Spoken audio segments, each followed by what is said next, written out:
da vi kažem pravo, neka se podgotveno za dočekotna nova godina ide do mraz. A jaz bre pomna cela godina, mnogo krat poslušna i mu napišem jedno pismo na do mraz. Što je ovo, dečinja? Da, nova je moje to pismo. I vonето се наоѓа мојата новогодишна желба. А виле дечиња, му напишавте ли писмо на Дедо Мраз? Така, се разбира, јас носам писма и од моите другарчиња. Од другарката Тина, од другај ми Марко и од мојата мала сестричка. Нашите писма се малечки.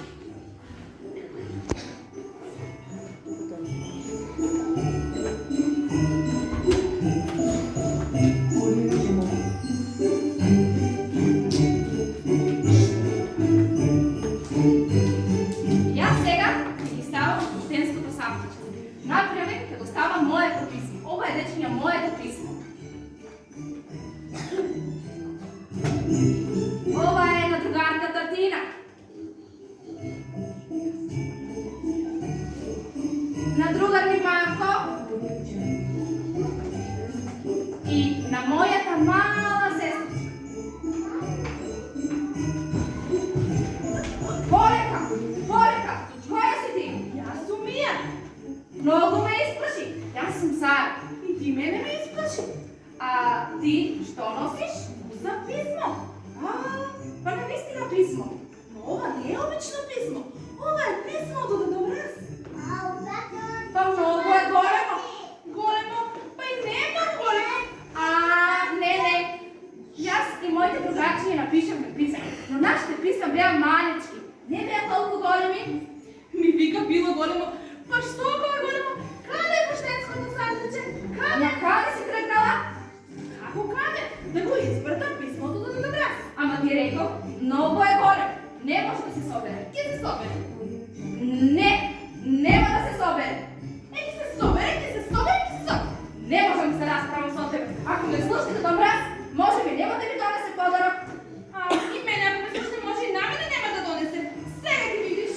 Ајде да ми дам. И как? Се собрали? Што да правам? Не може да се собрам. Што да правам? Ама ти реков, многу е голема. Не може. Ма дечиња, овде се напишани моите новогодишни желби. И тоа 10. Хај, дури 10. 1, 2, 3, 4, 5, 6, 7, 8, 9, 10. Па многу са. Не може така. Може само една. Ама Сара, јас бев нова година. Па што? И јас и моите другарчиња бевме умни цела година. Напишеме само една желба. Ајде, Сара, те молам, помогни ми. Почекай, да размислам малце. Да се сетам. Се сети. Мојата баба за мојот роденден ми подари едно волшебно стамче. Веднаш ќе го донесам. Ајде.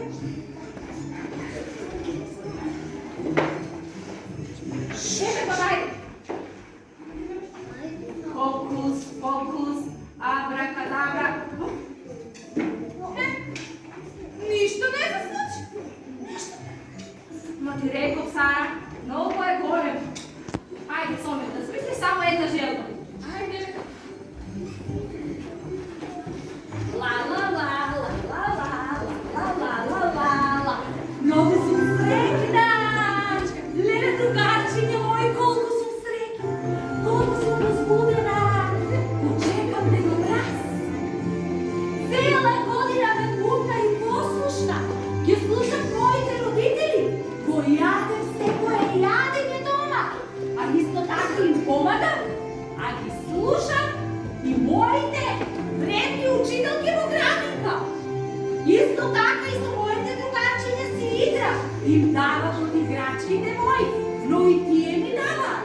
А вие дали бевте умни? Да! Тогаш, драги мои другарчиња, се надевам дека Дедо Мраз слушнал за мене, а и за вас. И ќе ми изненади со еден голем подарок. А која си ти? Јас се викам Лена. Очекам Дедо Мраз да ми донесе подарок. А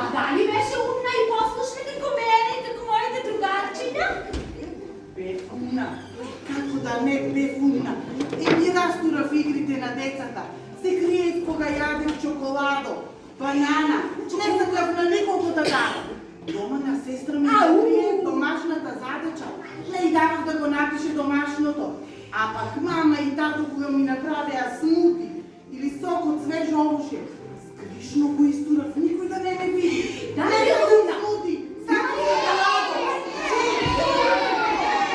А сега да ме прачат другарчиня.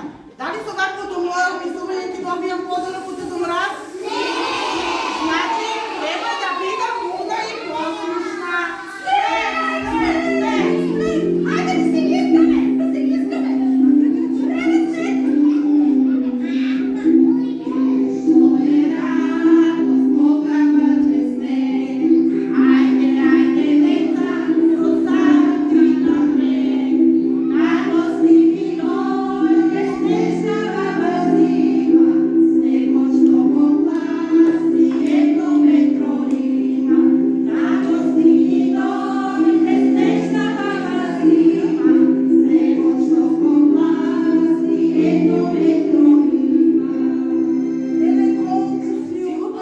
А коя си ти? Јас сум деца Снегулка. Паднав од овој облак горе. Беше пълн со снеговки. Бели, мали кристалчиња.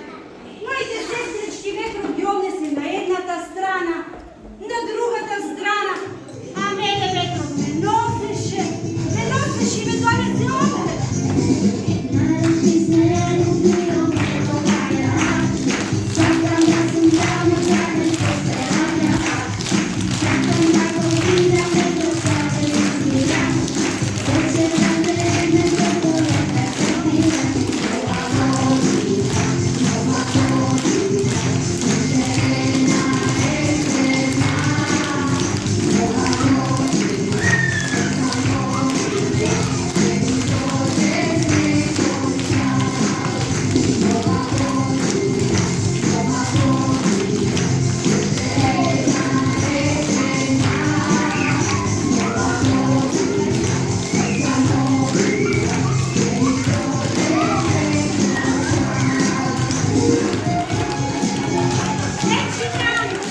Јас морам да си одам. Овде е многу топло за мене, ќе се стопам. Довидување, другарчиња. Довидување. Моето писмо, сега маличко! Замислете,